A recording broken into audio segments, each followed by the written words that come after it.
Hello दोस्तों, आशा करता हूँ आप सब ठीक होंगे। दोस्तों, हमसे जुड़े रहने के लिए आज ही हमारा चैनल को सब्सक्राइब करिए और बेल आइकन जरूर दबाएं ताकि हमारा वीडियो का नोटिफिकेशन आप तक सबसे पहले पहुंचे। तो चलिए शुरू करते हैं आज की डरावनी कहानी बिना किसी देरी से। बहादुरगढ़ नाम के शहर में एक बेहद पुराना घर था। उस घर को सब लोग भूतिया और अपशकुनी कहते थे, क्योंकि जो भी वहां रहने आता उनकी किसी न किसी कारण से मृत्यु हो जाती। इसलिए वो घर खरीदने के लिए कोई भी तैयार नहीं होता था। एक बार सुनील नाम के शख्स ने उस घर को बहुत ही सस्ते दाम में खरीद लेता है और अपने बेटे विवके के साथ सारा सामान लेकर वहां रहने आ जाता है। घर में शिफ्ट होने के 1-2 दिन में ही सुनील को अपने आसपास अजीबोगरीब घटनाएं घटित होने का एहसास होने लगा। पहले तो वह इसे नजरअंदाज करता रहा, लेकिन जब उसे घर में किसी की मौजूदगी का एहसास होने लगा तो वह सतर्क हो गया।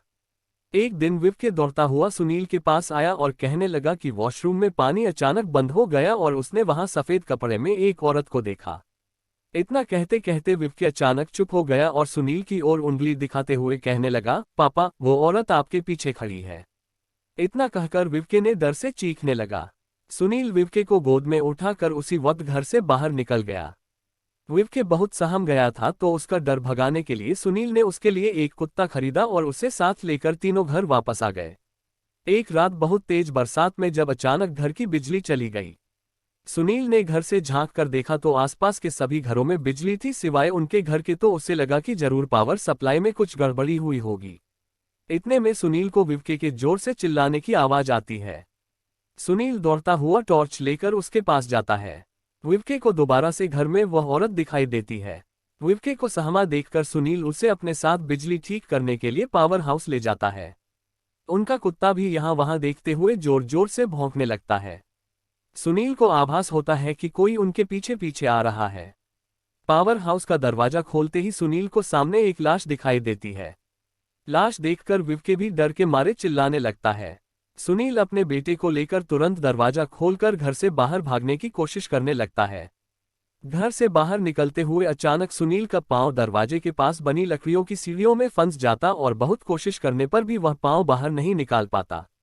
विवके अपने पापा को बाहर खींचने की कोशिश करता है, लेकिन काफी प्रयास करने पर भी वह सुनील को बाहर नहीं निकाल पाता। कोई उपाय न सूझने पर विवके अपने कुत्ते को लेकर वापस घर के अंदर चला जाता है और दरवाजा खुद ब खुद बंद हो जाता है। वहां सुनील भी करीब 15 मिनट तक मशक्कत करने के बाद अपना पांव बाहर निकालने में सफल हो जाता है।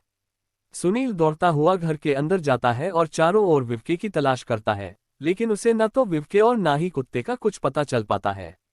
बहुत ढूंढने पर भी जब दोनों नहीं मिलते तो सुनील हार मान लेता है और उनके दोबारा मिलने की आस में वहीं रहने लगता है। कुछ दिन बाद सुनील बिजली की लाइन को ठीक करने के लिए एक इलेक्ट्रिशियन को बुलाता है, लेकिन घर में दाखिल होने से पहले ही वह दरवाजे से ही उल्टे पैर भाग जाता है। सुनील के पूछने पर वह कहता है कि आपके घर में एक औरत, एक बच्चा और एक कुत्ते का भूत दिखाई दे रहा है। इलेक्ट्रिशियन की बात सुनकर सुनील उदास हो जाता है। उसे एहसास हो जाता है कि अब उसका बेटा कभी लौटकर नहीं आएगा, जिसके बाद सुनील वह घर छोड़कर चला जाता है और कभी लौटकर नहीं आता। तो दोस्तों, आज की कहानी में बस इतना ही। आशा करता हूँ आपको हमारी ये कहानी जरूर पसंद आई होगी। चलिए मिलते हैं अब अगली कहानी में, तब तक के लिए बाय।